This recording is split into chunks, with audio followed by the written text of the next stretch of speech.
Welcome to another episode of Science eSolution. Today we are going to discuss about the experiments of Avery, McLeod and McCarty and what contribution did they made in the DNA world.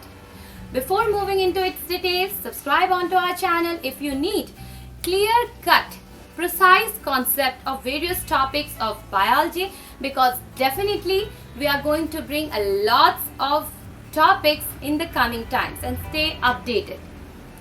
Now let's start with today's topic.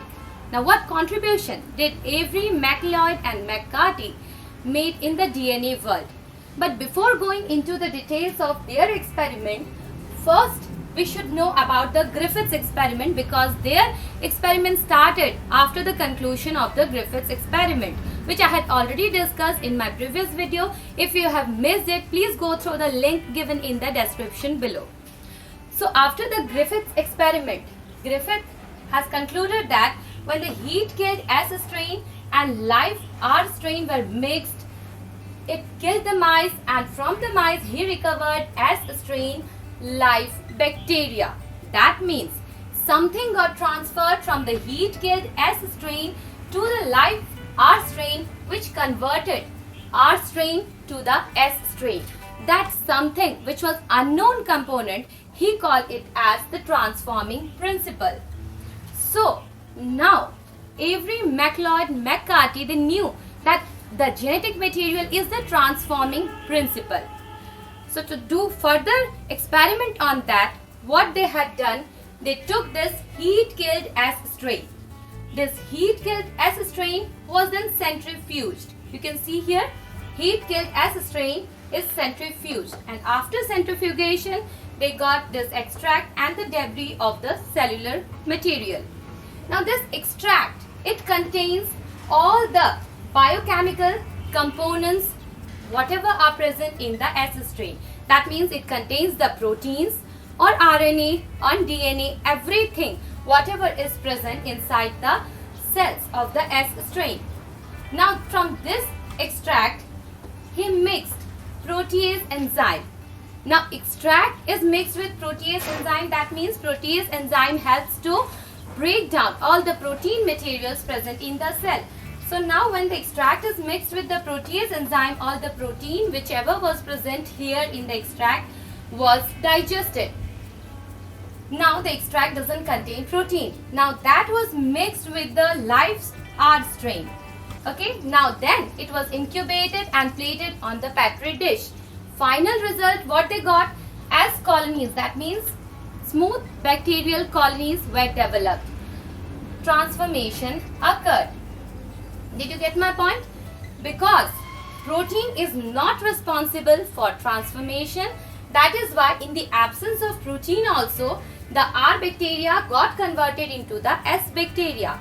So they concluded that genetic material is definitely not the protein but any other molecule. Second, they treated the same extract with the RNase. Now RNase is the enzyme which digests RNA. Now the extract doesn't contain any RNA. So when this extract was treated with RNase enzyme which digested all the RNA and then mixed with the rough live strain and then incubated and plated on the Petri dish, they found smooth colonies after some days. That means even though RNA is absent, smooth colonies did develop. That means definitely RNA is not the genetic material. Understood? First they did with protein, second RNA. The third component which was present in the extract was the DNA. So next time what they have done, they treated the extract with the DNase enzyme. DNase enzyme digests all the DNA. Now then it was mixed with rough strain live and then incubated and plated on the Petri dish. After some days, what did they observe? That no smooth colonies was present. Okay. In the first two cases, smooth colonies did develop from the live strain. That means live strain got converted into smooth strain because of that transforming principle was present. Now here the transforming principle was absent. That is why rough strain could not be converted into the smooth strain. So what was the transforming principle? DNA was the transforming principle. This was the experiment done by Avery, MacLeod and McCarthy. Let me repeat it.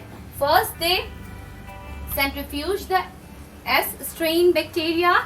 They got extract and debris, removed the debris and the extract. They treated first with protease enzyme which digested protein, mixed with rough strain, incubated and plated on the petri dish. Smooth colonies developed. Transformation took place. In the second case, when they repeated the same with the RNase enzyme, again transformation did occur. That means RNA is not the genetic material. The third time, they repeated it with the DNA and then mixed with the R strain, incubated and plated on the petri dish, and then they didn't found any smooth colonies. That means DNA was responsible for the transformation. So DNA is the genetic material. This was proven by this biochemical experiments of Avery, MacLeod and McCarthy. You can take a screenshot to know everything, every details of this experiment. You can take the screenshot of this board. Now, if you have understood the whole concept, quickly hit on the like button. Thank you.